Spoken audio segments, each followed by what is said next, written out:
Hola a todos, vamos a resolver un segundo problema con el modelo de transporte. El problema dice así: la CFE tiene en su área cercana al DF 4 termoeléctricas que se abastecen de carbón en 3 minas cercanas. Cada una de estas minas produce 750, 300 y 400 toneladas de carbón respectivamente. Cada termoeléctrica puede producir 125, 175, 300 y 200 megawatts respectivamente. El costo de producción de una tonelada de carbón es de 10, 15 y 20 pesos en las minas 1, 2 y 3 respectivamente. El costo de transportar una tonelada de carbón de cada mina a las termoeléctricas se da en la tabla siguiente. En esta tabla podemos observar que del lado izquierdo tenemos lo que serían las minas y en la parte superior tenemos las termoeléctricas. Lo que está dentro de la tabla son los costos de transportar de la mina 1 a la termoeléctrica 1 con un valor de 5. O otro ejemplo sería de transportar de la mina 2 a la termoeléctrica 3 un costo de 7.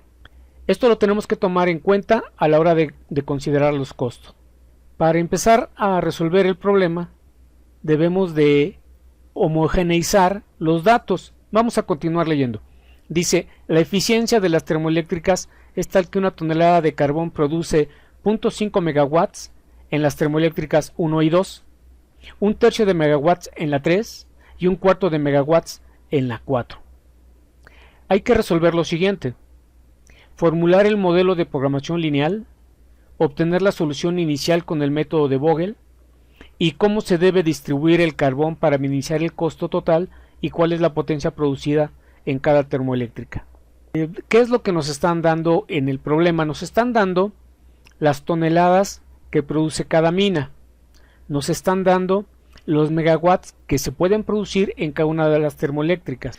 Como lo que se trata es de ver el costo que va a considerarse no solo por la producción, sino además por la transportación de estas toneladas de carbón, tenemos que considerar el homogeneizar los datos como nos están dando. Es decir, o hablamos de peras o hablamos de manzanas. Vamos a poner todo en una sola medida. Es decir, de la termoeléctrica 1 debemos considerar que lo que ésta puede producir son 125 megawatts, pero la eficiencia de la cual nos están hablando en esta parte del problema la debo de considerar para transformar estos 125 megawatts a la razón por toneladas carbón que se necesitan para generar esos 125. Y nos los dan en el problema, nos dicen que por cada tonelada de carbón se requieren 0.5 megawatts. Eso significa que se van a cancelar los megawatts y me van a quedar las toneladas de carbón referidas a esa termoeléctrica. 125 entre 0.5 me da 250 toneladas de carbón requeridas para la generación de esa planta. Al realizar el cálculo de las demás termoeléctricas nos va a quedar los siguientes valores.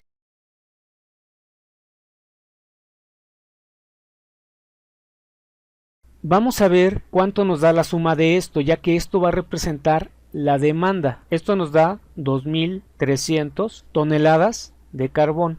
Estos valores representan la cantidad de carbón que se necesita en cada una de las termoeléctricas para poder producir los 125, los 175, los 300 o los 200 megawatts. Ahora vamos a ver qué tenemos en nuestra oferta. En nuestra oferta tenemos que considerar 3 minas. La mina número 1, 2 y 3. De la mina número 1, el problema me está indicando que se tienen 750, 300 y 400 toneladas. Esto va a ser igual a la oferta, es decir, lo que se nos ofrece en cuanto a las toneladas de carbón. Sumando eso nos da 1450. Eso quiere decir que la diferencia son de 850 toneladas de carbón. Esto nos está haciendo falta. Cuando tenemos problemas en donde la demanda y la oferta no son iguales, nosotros tenemos que incluir este faltante como una fuente que nos pueda permitir balancear la oferta y la demanda. Es decir, que vamos a crear una mina ficticia que nos esté entregando esta cantidad para poder hacer la distribución hacia las termoeléctricas. ¿Cómo nos estaría quedando nuestra tabla? Del modelo de programación la podemos armar o empezar a armar de la siguiente forma. Podemos darnos cuenta que vamos a tener 4 filas en donde estamos considerando que estos serían las minas.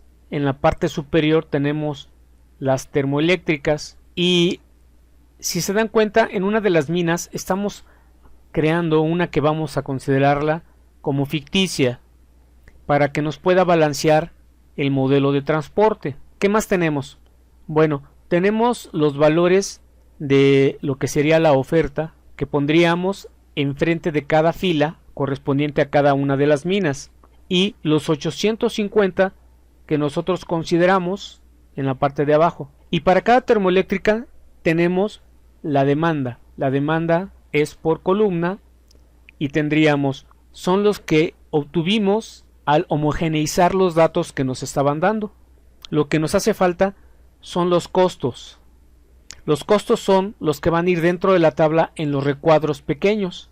Esos hay que calcularlos, dado que tenemos dos costos, uno de producción y uno por la transportación a las diferentes termoeléctricas. Entonces vamos a realizar el cálculo de estos costos. Los costos vamos a calcularlos considerando lo siguiente. Tenemos que para la primera casilla C11, que correspondería a donde está 11, es decir, la mina 1, la termoeléctrica 1, hay que hacer la suma siguiente. El costo de producción más el costo del transporte de la mina 1 a la termoeléctrica 1. ¿Cuánto nos da? Nos dicen que el costo que tenemos de producción de una tonelada de carbón para la mina 1 es 10, que sería este valor, y tenemos además el costo de la transportación de la mina 1 a la termoeléctrica 1, que está en la tabla que tenemos aquí a la izquierda, que es 5. Esa suma nos va a dar 15.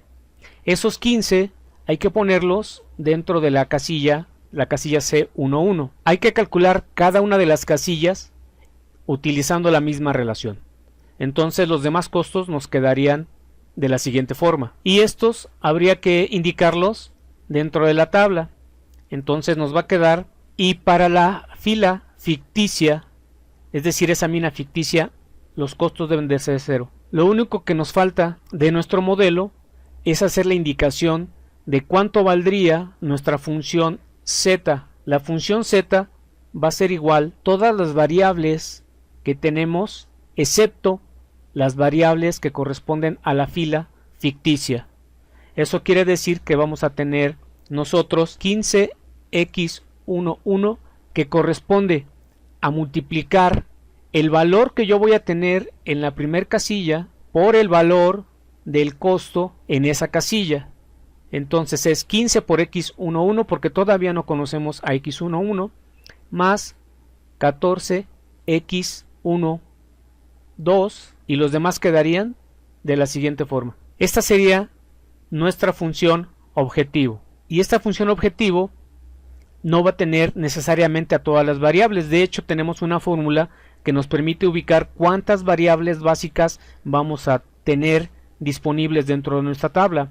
El número de variables básicas que vamos a tener, si ustedes recuerdan, era el número de orígenes más el número de destinos menos 1. Entonces, ¿cuántos orígenes tenemos? Orígenes o fuentes, en este caso tenemos que son 4. Hay que considerar también la ficticia.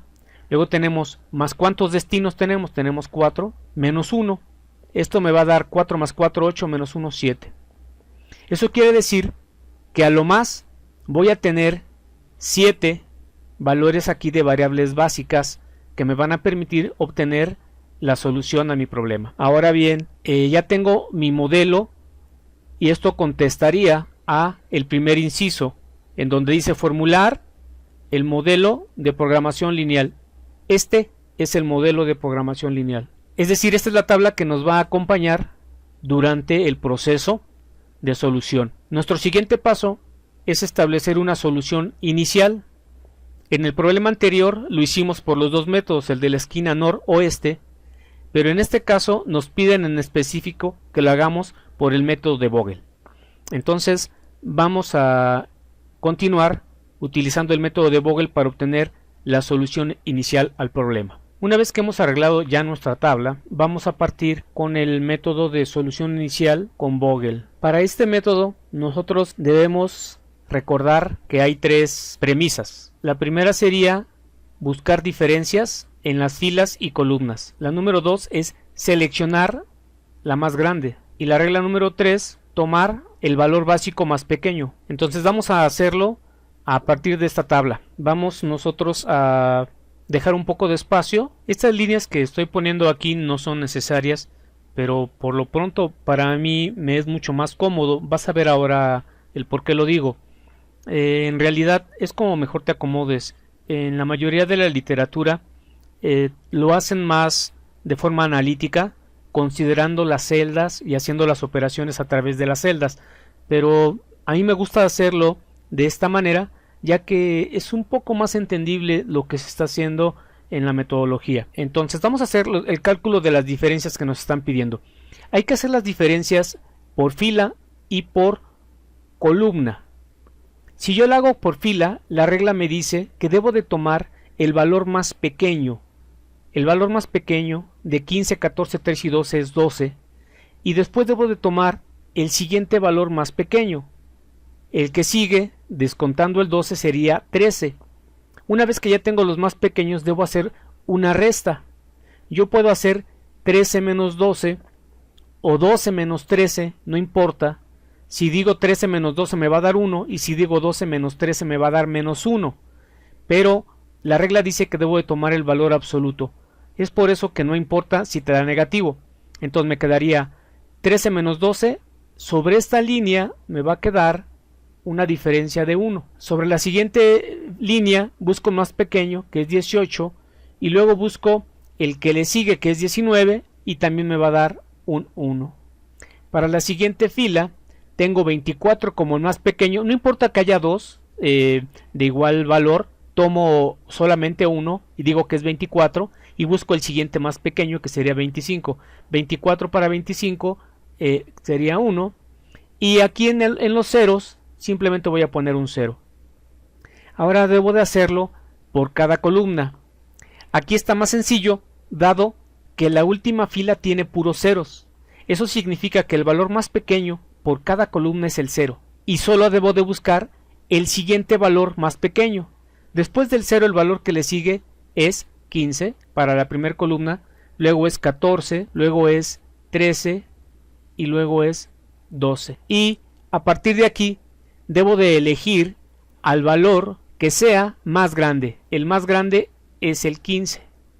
Eso significa que sobre esta columna yo debo de buscar en qué valor de casilla voy a trabajar para asignar la demanda que se me pide. Entonces el valor más pequeño sobre esta columna vuelve a ser 0. Yo tengo la posibilidad de asignar máximo 850, pero lo que yo te necesito como demanda son 250, entonces aquí voy a poner 250. Dado que ya estoy poniendo toda la cantidad de demanda de la termoeléctrica número 1, este 250 se va a convertir en 0. Por lo tanto, toda esta primer columna la voy a cancelar, dado que ya está satisfecha. Voy a hacer lo mismo con las siguientes columnas y filas que me han quedado. Vuelvo a calcular las diferencias. Ahora voy a tomar la siguiente conjunto de líneas. Por ejemplo, para la primera fila vamos a ver si cambió algo la diferencia. No, de 12 a 13 hay 1, y aquí sí cambia un poco porque tenemos 18 a 21, tenemos ahí iría 3, y después en la siguiente tengo 24 a 25, ahí tenemos 1, aquí tenemos un 0. De nueva cuenta, para las columnas todavía tengo ceros en la parte de abajo. Eso quiere decir que simplemente debo buscar al valor siguiente más pequeño, que en este caso ya los teníamos calculados. Ahora, sobre estos valores que acabamos de obtener, el más grande es el 14. Es el más grande de las filas, perdón, de las columnas, y el de las filas. Es decir, que voy a trabajar sobre esta columna. Vuelvo a preguntar cuál es el valor más pequeño. De nueva cuenta, otra vez 0 es el valor más pequeño. Y me fijo que yo puedo asignar un conjunto de valores. Por ejemplo, de los 850, yo ya utilicé 250 en esa fila. Eso quiere decir que me restan 600. De esos 600, yo voy a asignar el total de la demanda para esa termoeléctrica, que es de 350. Y se los voy a restar al de 600, entonces me quedan 250. Como este 350 ya fue satisfecho, eso quiere decir que aquí voy a tener un valor con 0 y esta columna también se va a cancelar. Vuelvo a trabajar, pero ahora con lo que me resta de la tabla. Lo que me resta de la tabla me indica que hay que generar esas diferencias. Y ahora voy a tener para las diferencias que tengo 12 y 13, tengo un valor 1.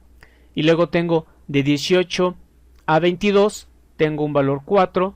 Después de 24 a 24 hay un 0. Y después de 0 a 0 me queda 0. Finalmente acá todavía se conservan estos valores de 0 y 0. Entonces lo que voy a poner es en este lugar el 13 y en este lugar el 12. El valor más grande de esos valores de filas y columnas es el 13. Eso significa que ahora voy a trabajar con esta columna. El valor más pequeño de esa columna es el 0. Y si reviso, la demanda es de 900 toneladas. Pero yo solamente tengo ahora disponibles 250 porque ya he usado la demás. Voy a poner aquí 250. Eso significa que aquí ya me queda un 0. Como ya me queda un 0 aquí, ahora no estoy cancelando la columna porque de estos 900 solamente estoy utilizando 250, es decir, estoy satisfaciendo 250, me van a quedar 650 por mandar a esa termoeléctrica. Esa es la razón por la cual la fila que tenemos aquí es la que se cancela y solo me quedan 6 celdas por cubrir. Vamos a hacer el último cálculo. El último cálculo de las diferencias sería el siguiente.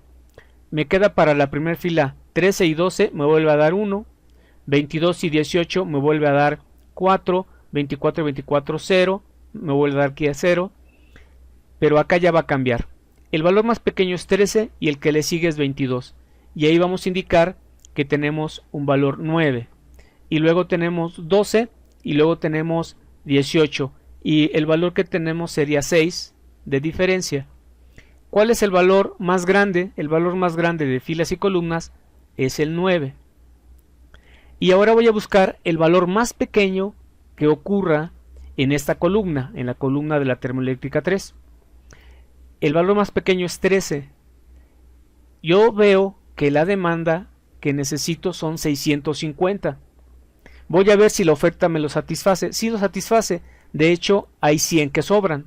Entonces voy a poner aquí 650. Este valor ahora se convierte en 0. Por lo tanto, aquí yo ya tengo cancelado esta columna. Como ya tengo cancelada esa columna, reviso que solo me queda una columna. Y lo que yo debo de hacer ahora es ubicar los remanentes porque ya no tengo otra posibilidad de asignar. La única que tengo es la que como tal aparece. Recordemos que estos 650 se convirtieron en 100 al haber quitado 650. Es decir, que aquí vamos a poner 100, aquí vamos a poner 300 y aquí vamos a poner 400. Si yo reviso, deben cumplirse todas las filas y todas las columnas para la oferta y para la demanda. Vamos a ver, vamos a revisar. 650 más 100 me da los 750 que inicialmente yo requería. Eso es correcto.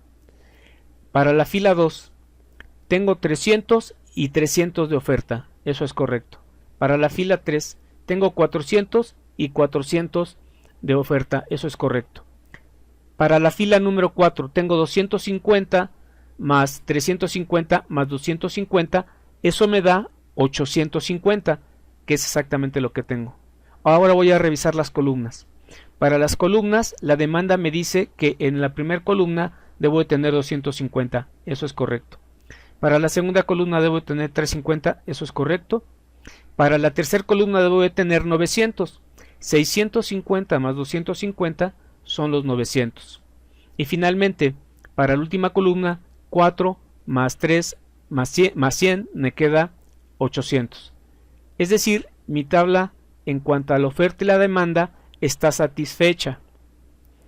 Y eso sí quiere decir que yo ya tengo un conjunto de variables básicas que estarían siendo, estas de aquí son mis variables básicas. ¿Cuáles son mis variables no básicas? Las variables no básicas serían todas aquellas que quedaron vacías, son igual con 0. Estas son mis variables no básicas. Como ya tengo un conjunto de variables básicas y una tabla, yo puedo entonces indicar una z, dado que conozco ya variables básicas. ¿Cuál sería la fórmula de acuerdo a las variables básicas que tengo aquí? Bueno, sería, pero en la tercera fila, si podemos fijarnos, vamos a tener ceros en los costos. Eso significa que las demás van a ser 0, 0 y 0, es decir, ni siquiera las pongo ya porque sé que al multiplicarla por el costo me va a dar 0, 0. Esto va a ser igual a 13 por 650 más 12 por 100 más 18 por 300 más 24 por 400. Y esto va a ser igual 24.650. El costo tanto de producción como de transporte, que para esta solución con estas variables básicas, la pregunta es, ¿esto es óptimo? La respuesta no la sabemos todavía, pero acabamos de llenar una tabla inicial con el método de Vogel para poder aplicar el modelo de transporte. Entonces, lo que sigue es aplicar el modelo de transporte para obtener la solución. Eso lo vamos a calcular en un momento más. Bien, ahora podemos entonces contabilizar del lado izquierdo que además de tener ya el modelo de la programación lineal, también se obtuvo el modelo inicial por el método de Vogel. Ahora lo que sigue es calcular cómo se debe distribuir el carbón para minimizar el costo total y cuál es la potencia producida por cada termoeléctrica. Bueno, para utilizar el modelo de transporte debemos recordar que vamos a hacer el cálculo de unas C y J y vamos a hacer el cálculo de unas D y J, que son las que nos van a indicar si es óptimo o no. Estas variables que tenemos aquí van acompañadas de otras que son llamadas de variables de costo asociadas. Una de ellas es la UI y otra de ellas es la VJ. Estas tienen un lugar dentro de mi tabla, bueno, no dentro de la tabla, sino fuera de la tabla, pero a un lado de ellas. De forma vertical vamos a tener las UI y de forma horizontal vamos a tener a las VJ. Por cada columna va a haber una VJ, por cada fila va a haber una UI. Y estas las vamos a calcular a través de esta expresión. ¿Cuántas C y J vamos a tener? 7. 7 como habíamos indicado ya anteriormente. Esas están dentro de la tabla y son las que están ahora marcadas en las casillas. Vamos a calcular la primera. La primera sería C13, de tal forma que aquí tenemos U. Recuerda que el subíndice E corresponde al primer elemento de C y luego tenemos BJ, en donde J corresponde al segundo subíndice de C, que sería 3.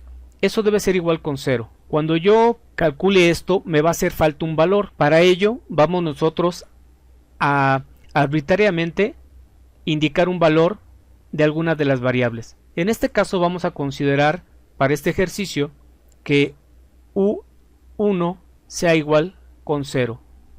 Es el valor que le vamos a dar inicial a U1. Eso quiere decir que C13, que sí lo conozco, porque es precisamente el valor que se tiene en la casilla 1,3, lo vamos a poner aquí y va a quedar 13 menos, ya conozco el valor de U1, que sería igual con 0, menos B3 que desconozco, y esto es igual con 0.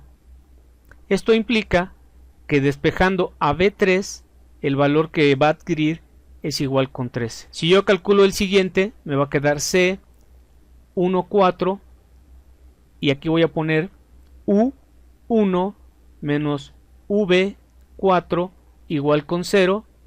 De aquí yo tendría que C14 es el valor que está en la siguiente casilla y que sería 12. 12 menos U1, que ya lo conozco, que vale 0, menos V4, que no lo conozco.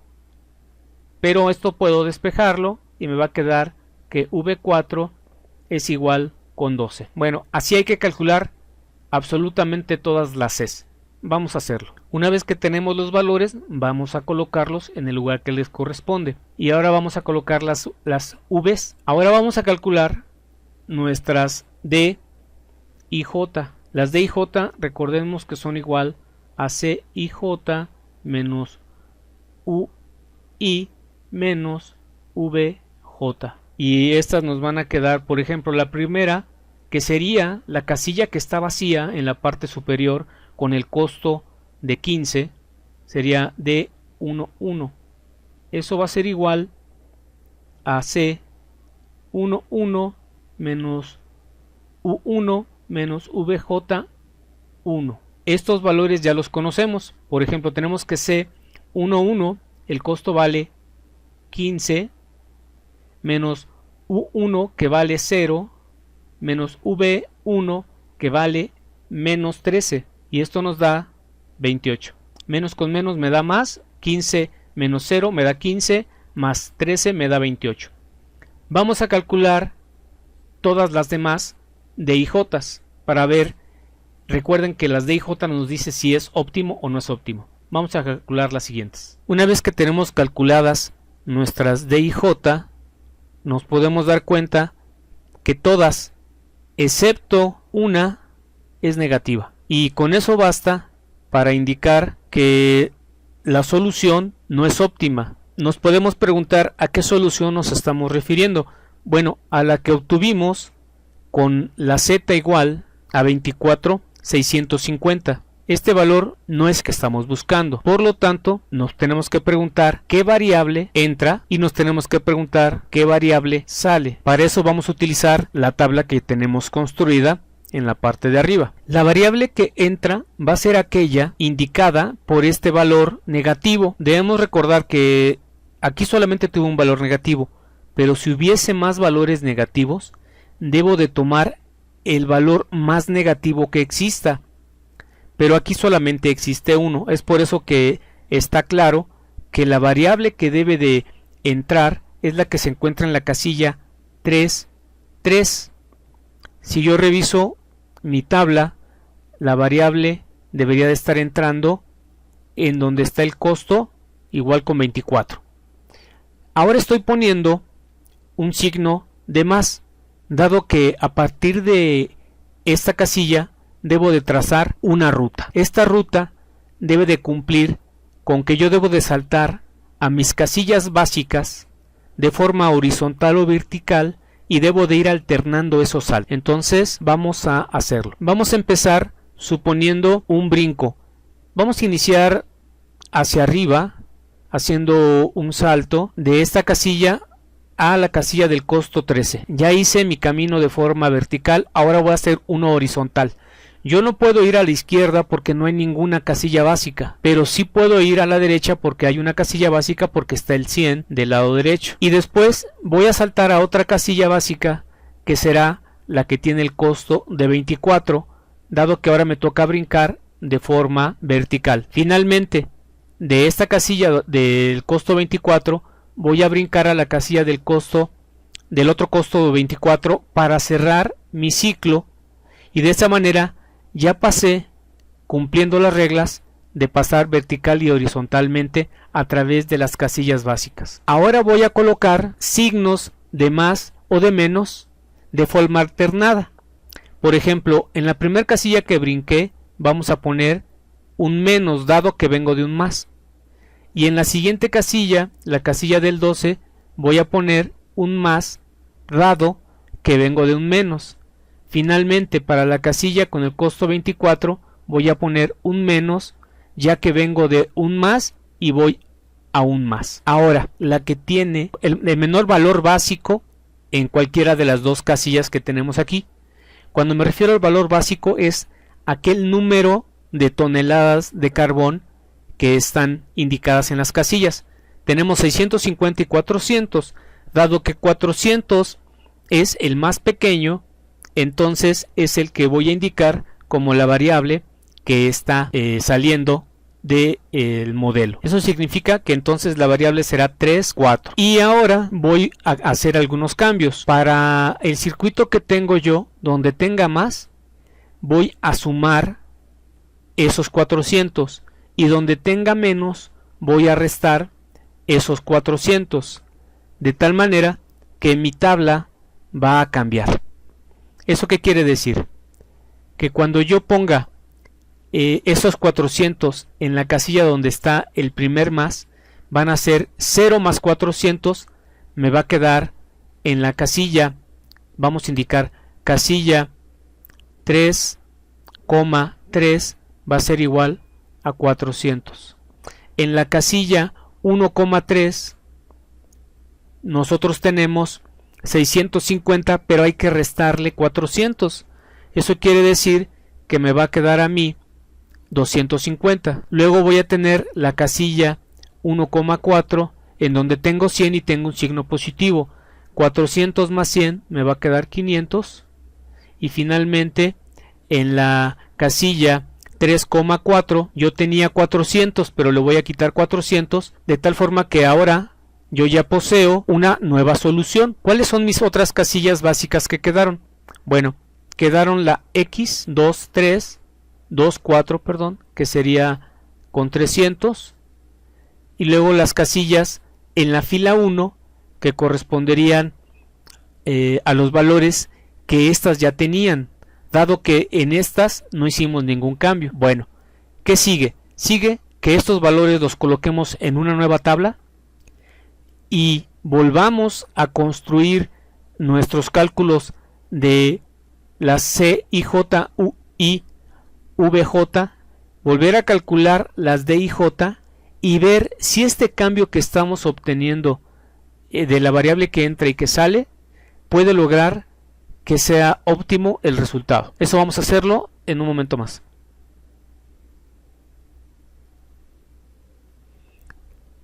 Debemos recordar que tenemos que calcular C y J menos U I menos VJ, igualarlo con 0. Vamos a hacer el cálculo de la primera.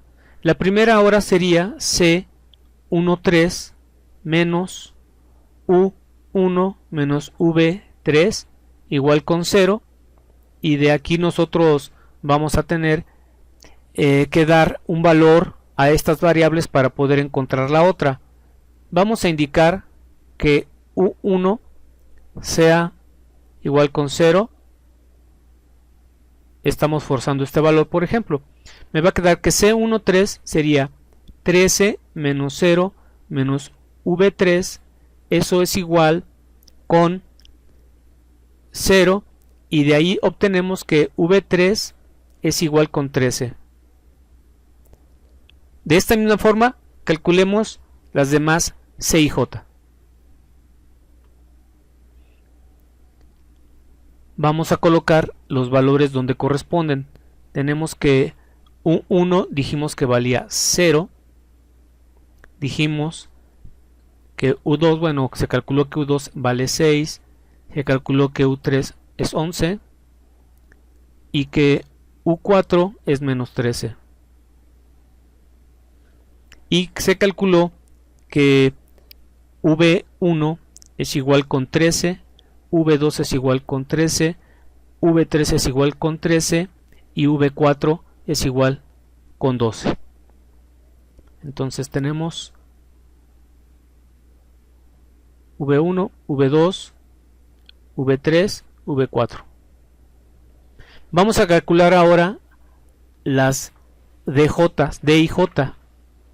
Las D y J es C IJ menos UI menos VJ. La primera, por ejemplo, es la primera casilla donde está el costo con 15. D11 es igual a C11 menos U1 menos V1. Y eso es igual a 15 menos 0 menos 13 igual con 2. De la misma manera vamos a calcular las siguientes Ds que nos hacen falta.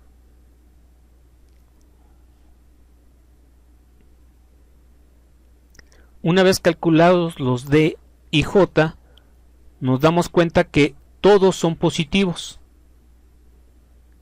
Y eso quiere decir que la solución es óptima.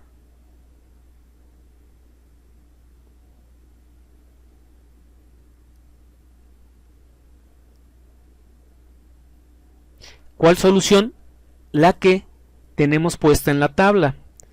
Eso quiere decir que nuestras variables básicas, ¿cuáles serían? Entonces, para declarar la solución del problema podemos decir, concluyendo, número 1, hay que enviar 250 toneladas de carbón a la termoeléctrica 3 y 500 toneladas de carbón a la termoeléctrica 4 de la mina 1. Segunda, hay que enviar 300 toneladas de carbón a la termoeléctrica 4 de la mina 2. Tercera conclusión, hay que enviar 400 toneladas de carbón a la termoeléctrica 3 de la mina 3. Ahora bien, los valores que aparecen en la última fila, es decir, donde aplicamos nuestra mina ficticia, representan algunos valores. Por ejemplo, ¿qué podemos decir de la termoeléctrica 1 y la termoeléctrica 2? Que no van a producir nada. Las termoeléctricas 1 y 2 no producirán megawatts. Y podemos tener una quinta conclusión en donde podemos decir que la termoeléctrica número 3 tendrá un déficit de 250 toneladas. 6.